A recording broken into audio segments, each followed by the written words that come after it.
Nous abordons un sujet tout à fait qu'on n'aborde pas souvent, mais qu'il faut quand même de temps en temps aborder. On va parler de la sodomie avec Philippe Arlin, qui est sexothérapeute. Donc, si vous avez besoin ou envie d'en parler, vous pouvez dès à présent, évidemment, prendre votre ticket. On continue avec Lydia qui nous rejoint. Bonjour Lydia. Bonjour Brigitte. Merci d'être avec nous. Bonjour. Christophe Médici qui est avec nous. Oui, bonjour Christophe. Bonjour Lydia. Alors, allez-y, on vous écoute. Vous êtes plus en accord avec vous-même aujourd'hui, c'est ça ? Oui, c'est-à-dire que, disons qu'avec, en avançant dans l'âge, je trouve qu'on réfléchit plus avant d'agir. Voilà, on se correspond plus à soi-même, je pense.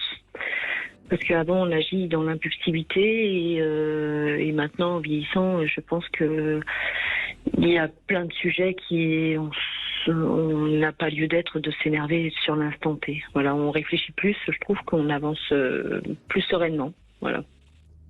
Ben, vous êtes peut-être tout simplement plus en paix avec vous-même. Parce que très souvent, quand on réagit comme ça au quart de tour, c'est parce que ça touche quelque chose chez nous qui n'est pas réglé.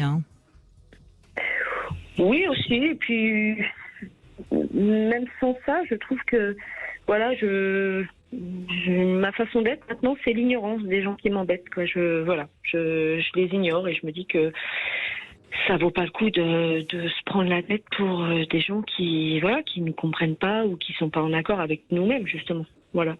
Donc je prends plus de recul, du coup. Voilà, je me pose souvent cette question, vous voyez Lydia, on aimerait dans l'absolu, presque dans une humanité idéale, que l'immense majorité des êtres humains se bonifient en vieillissant. C'est un peu ce sous-texte de ce que vous dites.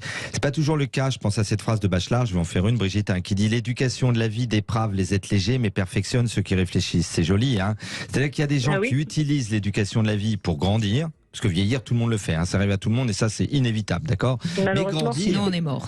Sinon on est mort. Mais grandir, c'est pas le cas de tout le monde. Et malheureusement, il y a une grande majorité de gens, enfin peut-être pas majorité, mais un grand nombre d'êtres humains qui ne se bonifient pas en prenant de l'âge. Et il vaut mieux parfois un jeune con qu'un vieux con. Vous voyez, il y a des gens. Et non seulement ils se bonifient pas, mais ils s'aigrissent. Ils empirent, ils deviennent aigris, racistes, xénophobes, intolérants. C'était mieux avant. Et vous entendez certains chanteurs aussi, et je tairai les noms, on entend continuellement dire qu'ils sont très âgés maintenant. C'était mieux avant, j'aime plus. Mais cette période, elle a des moments sympas. Elle n'est pas si nulle que ça, cette période. Elle a des choses dures et pas simples, mais faut attention, c'est pas simple. Je crois qu'il faut faire un travail sur soi pour grandir, c'est inévitable, incontournable. Oui, puis je pense qu'à toute époque, de toute façon, toutes les générations ont vécu des moments durs. Exactement. Voilà, Exactement. Donc, non, mais ça veut dire tout simplement, Lydia, que vous apprenez de vos erreurs et de votre expérience.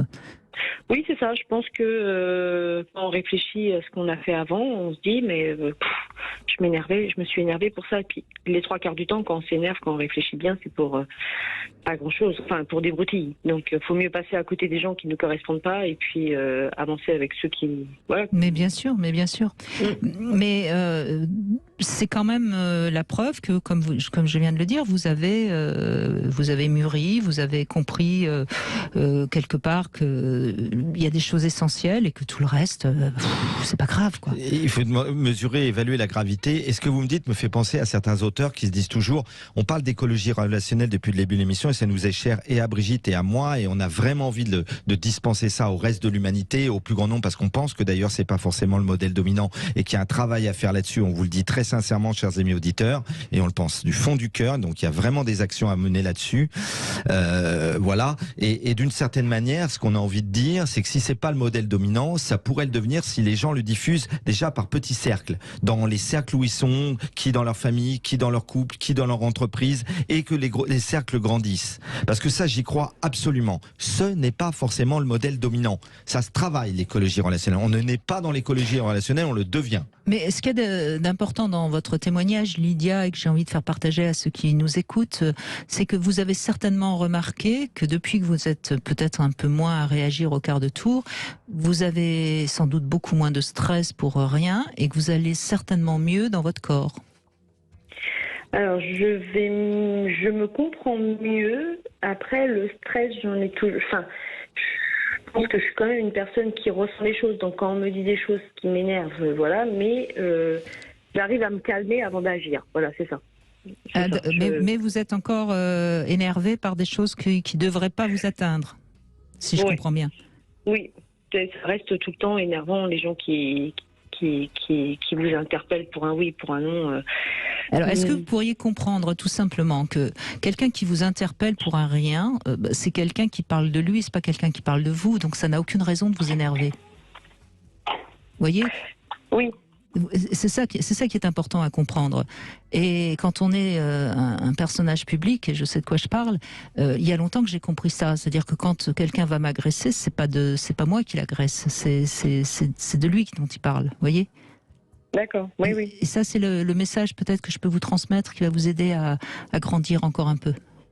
Et peut-être qu'il y a un mot qui est important dans les attitudes des humains, et peut-être qu'on est au cœur avec ce mot de l'écologie relationnelle. Moi, j'aime les êtres humains qui pratiquent la magnanimité. C'est un mot qu'on emploie peu, et c'est un mot, vous savez, quand on est un cœur magnanime, quand on est un être magnanime, on a de la souplesse dont on parlait au cours de l'émission, on a de la tolérance, on a de l'empathie, on a de l'écoute. Dieu sait, Brigitte, c'est pour être dans l'écologie relationnelle, n'est-ce pas, ce sont des qualités incontournables, n'est-ce pas? C'est beau la magnanimité, ça vient du latin magnus animus, qui veut dire la grande âme. Comment on appelait Gandhi? La grande âme, le Mahatma. Et vraiment, j'aime fréquenter les êtres magnanimes. Je disais, ça c'est important. Donc, Lydia, pensez bien que quand quelqu'un vous énerve parce qu'il a une attitude qui n'est pas appropriée ou qui vous agresse un peu, c'est d'abord parce que ça parle de lui. Et ensuite, ça veut dire que ça touche encore une petite blessure chez vous, qui est une blessure par rapport à votre territoire. Vous n'êtes pas suffisamment en sécurité dans votre territoire. Et donc, ça vous agresse un peu. D'accord, Voilà. Merci pour je vous en prie, Lydia. Bonne route, Lydia. Merci. Cette belle citation, surtout. Notez-la, vous écouterez le podcast. Merci. Oui, tout à fait. Merci, Lydia. Merci, Lydia. On continue.